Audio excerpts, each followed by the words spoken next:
Imagine a world where every day could be your last.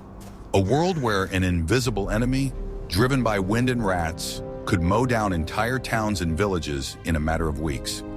Have you ever thought that the epidemics of the past were not just diseases, but real catastrophes that changed the course of history forever? What if I told you that the greatest pandemic of all time, the Black Death of the Middle Ages, not only took millions of lives, but also paradoxically gave birth to freedom and became a harbinger of capitalism, destroying the age-old system of slavery and hierarchy? Get ready to dive into the dark but incredibly instructive pages of history, where we will reveal the shocking facts about how the plague came to England, how it devastated the country, and why it was the peasants, seemingly the most vulnerable, who finally got unexpected freedom, and the lords accustomed to unlimited power were on the verge of ruin. Watch this video to the end, because what you learn will forever change your understanding of the Middle Ages and how disasters shape our future. Subscribe to our channel so that you don't miss exciting new stories that will change your perspective on the past. The Black Death, or bubonic plague, did not occur spontaneously in England. Her journey was long and ominous, following the busy trade routes that linked Europe to Asia. Initially, the focus of the disease was in Central Asia, presumably in the area of modern Kyrgyzstan or on the territory of the Golden Horde. From there, it spread along the Silk Road, reaching the Caucasus and the Crimea. It was from the Crimean port of Kaffa, modern Feodosia, besieged by the Mongols, that the plague was introduced to European merchant ships. Legend has it that the Mongols catapulted infected corpses into the city, which was one of the first examples of biological warfare, although this theory is disputed by some historians who believe that the disease was already firmly rooted in the population, and the siege only accelerated its spread. In those days, no one understood the true mechanisms of transmission of the disease, and every city was a potential victim. In 1347, the disease reached Sicily and then quickly spread to Italy, France, and Spain, following the routes of maritime trade. Ports were the main gateways for the plague, and every incoming ship was a potential threat. The Black Death arrived in England in August 1348, presumably on a merchant ship moored in the port of Melcombe, Dorset. This port, like many other coastal towns, was a bustling center of trade, making it an ideal starting point for the epidemic. Through Melcombe, Bristol, Southampton, and other major ports, the plague began its devastating march across English soil. With the arrival of the first infected ship, which probably brought not only goods, but also infected rodents, the plague began its devastating march on English soil. Spreading rapidly along the coast and up the rivers that served as natural transport arteries, it penetrated into the interior of the country, where there were no barriers to its spread. Rats infected with plague, fleas were the main vectors of the disease. Their ability to survive on ships where they hid among the goods, and in the cramped, unsanitary conditions of medieval towns and villages, made them ideal communicators of contagion. Fleas, leaving dead rats, passed on to humans, and the epidemic broke out with renewed vigor. Medieval cities were overcrowded. There were no sewers, garbage accumulated on the streets. All this created an ideal environment for rats to thrive, and as a result, the plague. The population lived in close contact with each other and with animals, which facilitated the transmission of infection. It was England's close ties to continental Europe, due to active trade, as well as participation in the 100 Years' War, that were fatal for the island, turning it into part of a global pandemic. The roads used by merchant caravans and armies became roads of death, spreading the plague along with goods and soldiers. The movement of people, goods, and even army convoys contributed to the rapid and widespread spread of the Yersinia pestis bacterium. In just a few months, England had gone from a relatively prosperous kingdom to a terror-stricken land where death roamed the streets and hope dwindled with each passing day. In a matter of months, the country was in the grip of an unprecedented epidemic, which did not spare anyone. Not the peasants, not the lords, not even the clergy and monks who often died in whole monasteries. Cities that had previously been centers of life were being turned into mass cemeteries, and once fertile land was being overgrown with weeds because there was no one to cultivate it. This was not just a local disaster, but part of a large-scale phenomenon that redrawn the demographic and social map of the whole of Europe. and England became one of its most affected victims, plunging into an unprecedented crisis. The speed of the Black Death's spread was terrifying. Once in England, the disease moved through the country at an incredible rate, ravaging villages and towns in a matter of weeks. Unlike modern epidemics where there is time for isolation and treatment, in the Middle Ages little was known about the disease, and its speed seemed supernatural, giving rise to rumors of divine punishment, curses, or witchcraft. From the first cases in Dorset in August 1348, the plague rapidly moved north, reaching London by the end of that year, and by 1350 it had spread to virtually the entire territory of England, including the remote corners of Scotland and Wales, where it reached with delay but no less destructive force. The death rate was catastrophic. According to various estimates, between 30% and 50% of the total population of England died, which was millions of people in a country where the total population before the plague was estimated at 5 to 6 million. In some regions and individual communities, this figure could reach 70–80%, which led to the complete extinction of settlements. Entire villages could die out completely without leaving a single inhabitant, which led to the appearance of so-called abandoned villages, which were then overgrown and forgotten. In London, according to chroniclers such as Robert of Avebury and Henry Knighton, thousands of people died every day.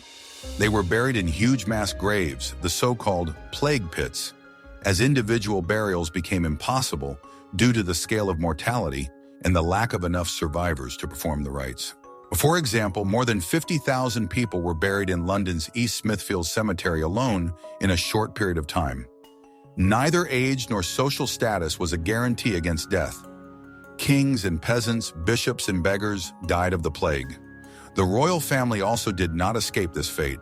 Although the plague spared some, many others who came in contact with the sick became ill and died within days of the first symptoms: swollen, painful bubons, lymph nodes, high fever, chills, vomiting, and bleeding. The disease was so rapid and painful that it caused horror in everyone who saw it. The lack of understanding of the causes of the disease and effective treatment methods made the population completely defenseless. Medieval doctors, relying on the theory of bad miasma, poison air, or the imbalance of the four juices in the human body, were powerless. They prescribed bloodletting, moxibustion, various herbal concoctions, amulets, and prayers, but nothing worked. The only remedy that seemed to be even remotely effective was to escape from infected areas. But even this did not always help, since infected people could carry the disease with them to new places, causing new outbreaks.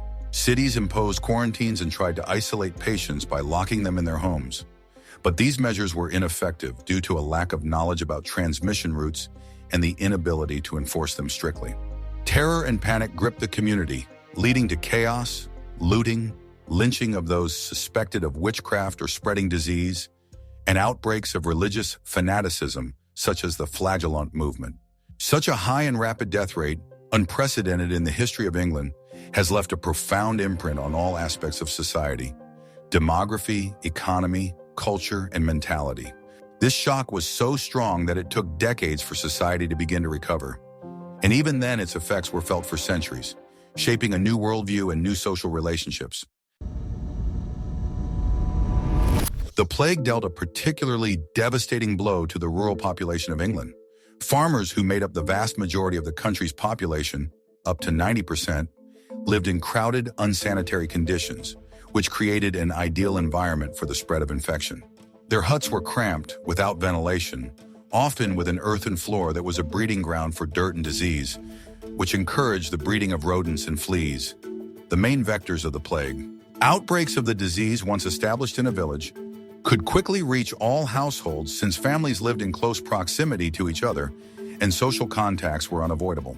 Poor nutrition due to a meager diet consisting mainly of cereals and root vegetables, heavy physical labor from dawn to dusk, constant malnutrition and overwork, and lack of basic hygiene, access to clean water was limited, and body washing was not a daily practice, weakened the immune system, making farmers even more vulnerable to the disease. The death rate among the peasants was catastrophic. Entire families died out, leaving abandoned homes and uncultivated fields. Chroniclers of that time describe villages where there were no inhabitants left, where cattle roamed unattended and crops rotted in the fields because there was no one left to pick them. Examples of such devastated villages as Ilston in Warwickshire or Winterbourne Abbey in Dorset are preserved in historical records. The estates that had once been prosperous and provided a steady income for the lords were now a pitiful sight of deserted fields and crumbling buildings. The labor force needed to cultivate the land disappeared overnight. This has meant that land, which for centuries was the basis of wealth and power, is now useless without people to cultivate it. For the feudal lords, this was not just a tragedy, but the beginning of an unprecedented economic crisis that undermines the very foundations of their power and well-being. Before the plague, land was the most valuable asset, and its value was determined by the number of serfs attached to it. Now land was plentiful and labor was scarce, which dramatically reduced its value and profitability. Many lords found themselves on the brink of ruin, unable to harvest crops, maintain estates, or pay taxes to the crown, as their main sources of income dried up. This led to a massive drop in the income of the landed aristocracy, and in turn forced them to look for new ways to make a profit and manage their possessions, which was an unprecedented challenge for the established system. What if it was this mass death of the population that became the catalyst for changing the age-old way of life, which seemed unshakable, and marked the beginning of a new era? Isn't it ironic that the greatest tragedy of all turned out to be an opportunity for the surviving peasants to gain the unprecedented freedom they had been seeking for centuries? If you want to find out how the Black Death led to unexpected consequences for the surviving peasants and completely changed the social landscape of England, watch this video to the end. The answer will amaze you. Before the plague, the peasants were tied to the land and were actually serfs, obliged to perform corvée, work on the land of the Lord, and pay the rent, part of the harvest or a fixed amount, to the Lord. They had no freedom of movement, and they had virtually no impact on their living conditions. Their existence was subject to the will of the landowner, and the slightest disobedience could lead to severe punishments. Land plots were inherited, and peasants were not allowed to leave them without the Lord's permission, which created a vicious circle of dependence. The feudal system, with its strict hierarchy, tightly regulated every aspect of their lives, from marriage to career choice, leaving little room for personal initiative or advancement. Although the peasants lived in conditions of constant need, their diet was poor and their working conditions were grueling. Any surpluses they managed to produce were levied in the form of rent or taxes, which made it impossible for them to accumulate capital or invest in their own businesses. Now that there were not enough workers and the land was left uncultivated, the lords were in a desperate situation. Their fields could become overgrown and their income dried up if they didn't find someone to work the land. They were forced to compete for the remaining workers, offering them significantly higher salaries and better working conditions than ever before. Those who survived suddenly found themselves in a unique situation where the demand for their labor far exceeded the supply.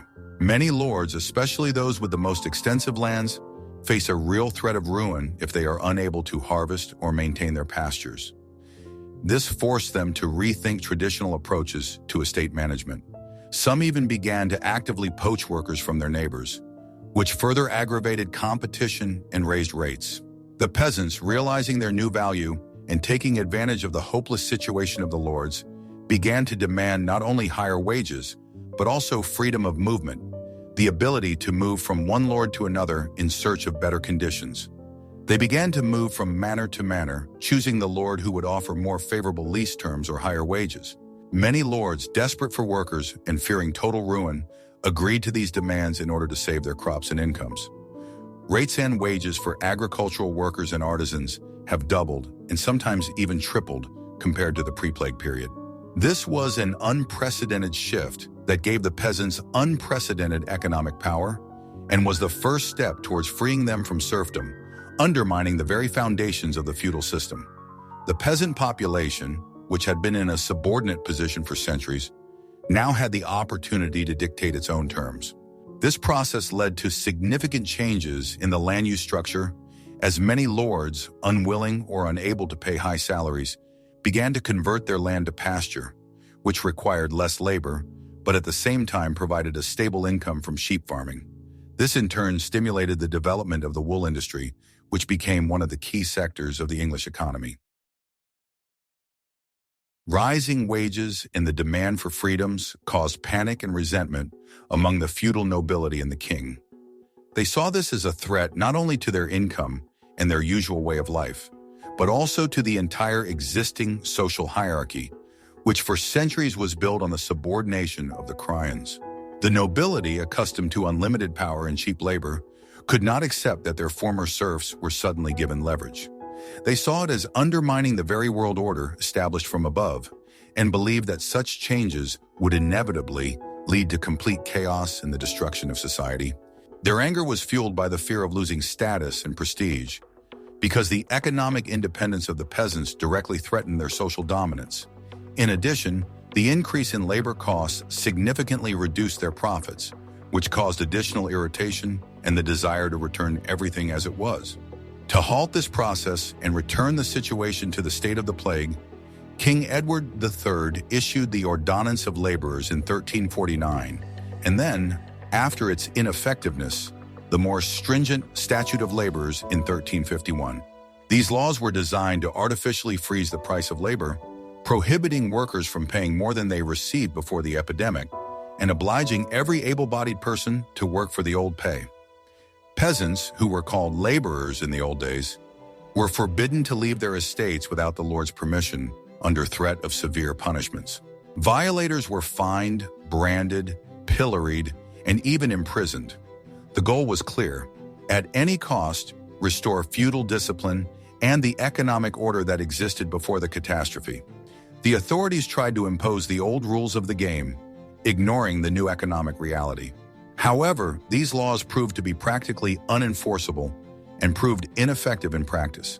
Too many people had died, and the demand for labor was too great to be ignored or suppressed through legislation. The lords, despite the king's threats and the laws, continued to secretly overpay the workers so as not to lose them and leave their lands without cultivation. Fines and punishments could not stop the peasants, who, risking their freedom, still left in search of better farms, knowing that they would always find work.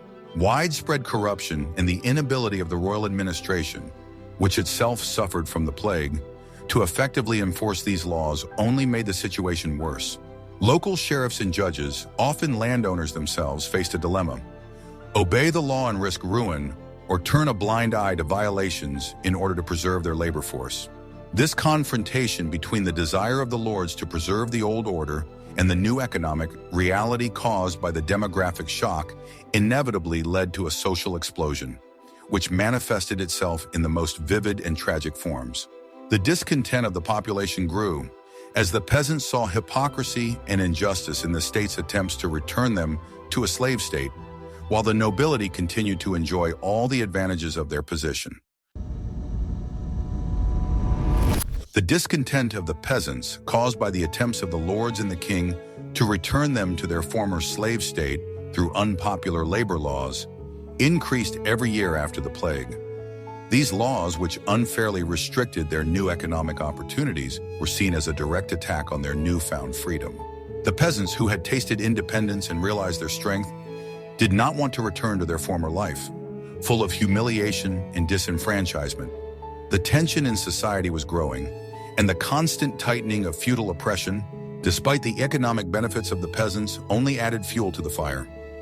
The final straw that broke the camel's back was the introduction of a poll tax in 1381. This tax, which was levied on everyone without exception, regardless of income or social status, 1 shilling per person over the age of 15, was intended to finance the costly 100 Years' War. But for the poor peasants, it became an absolutely unbearable burden, causing widespread outrage. It was an unfair and regressive tax that hit those who were already struggling to make ends meet the hardest.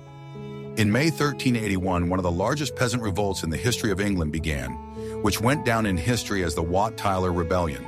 Thousands of farmers from Essex and Kent, the most populous and economically developed regions affected by the plague and subsequent changes, rebelled. They were led by charismatic leaders such as former soldier Wat Tyler, a talented organizer and speaker, and radical preacher John Ball, whose fiery speeches about equality inspired the masses.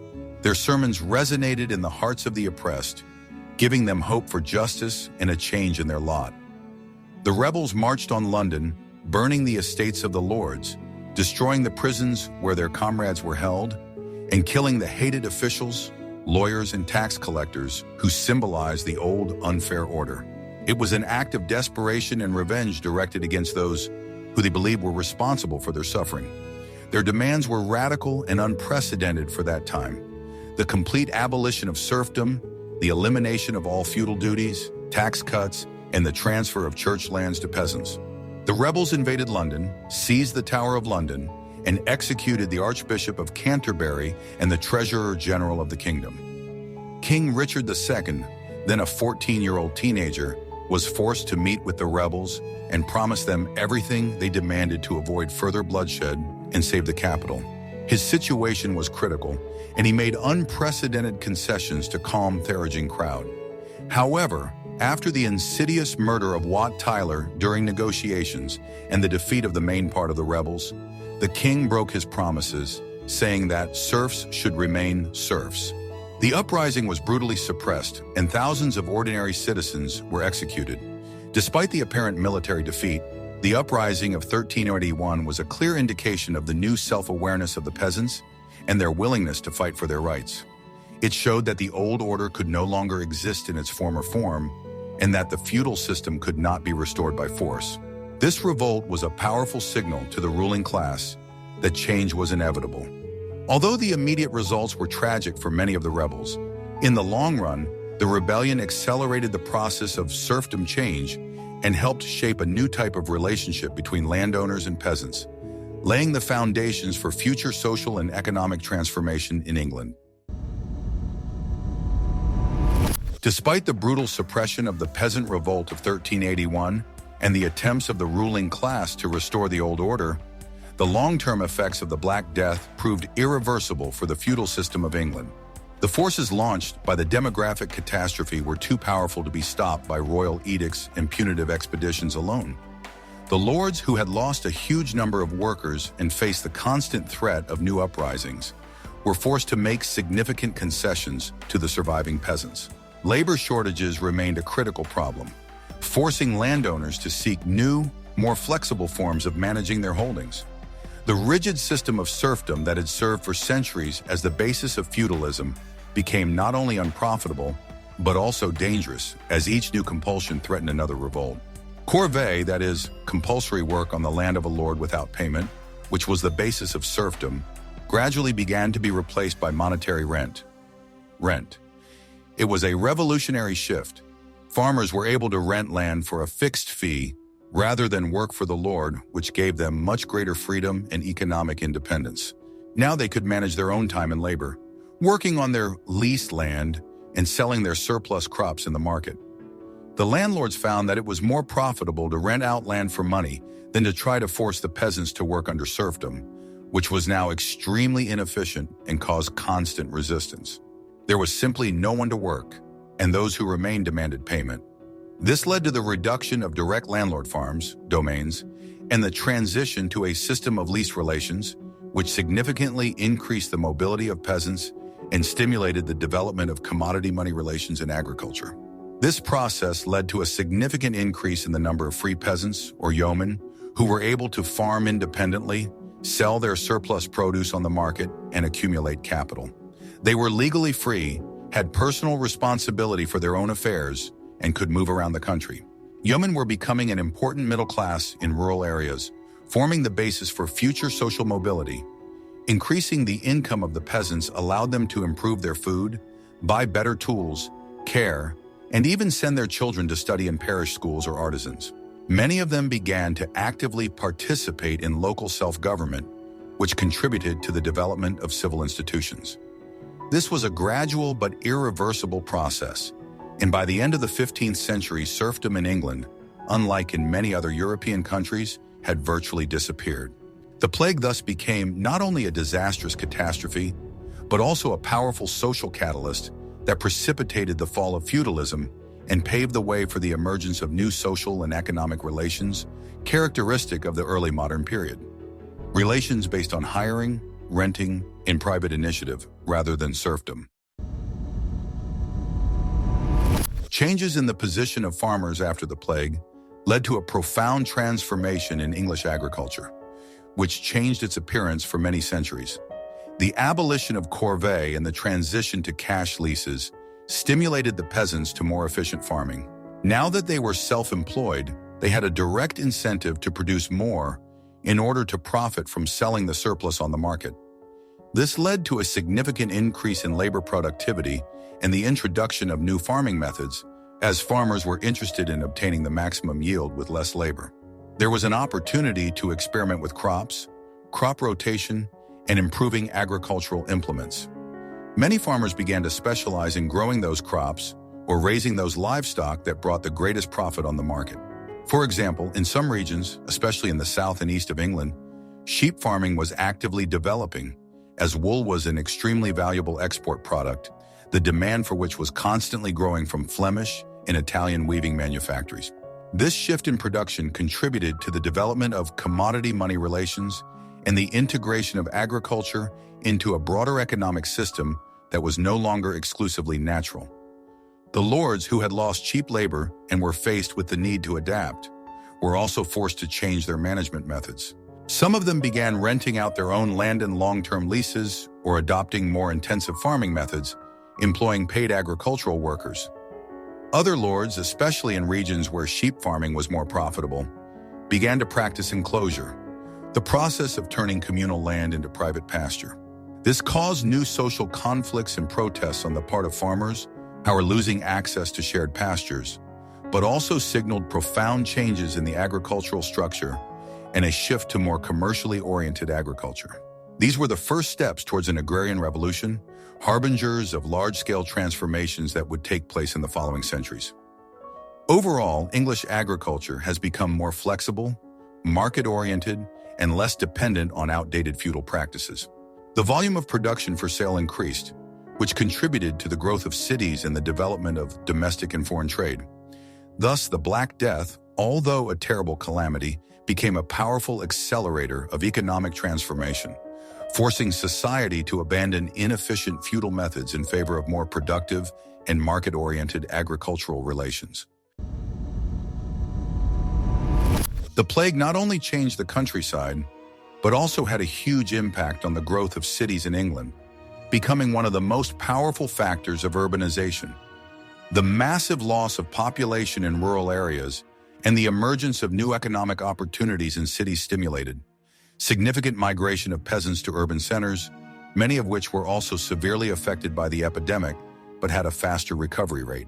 Cities, despite the high initial mortality rate during the epidemic, offered the surviving peasants incomparably better conditions and more opportunities to earn money than the village left in ruins. In the cities, workers were constantly needed for handicraft production, trade, construction, and maintenance.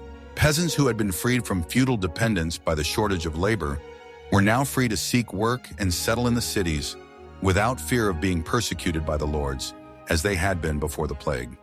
This led to a significant increase in the urban population and stimulated the rapid development of crafts and trade.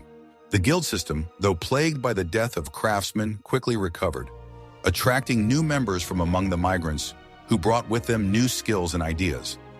Cities became centers of innovation and economic growth, where new products were created, new forms of entrepreneurship developed, and technologies improved.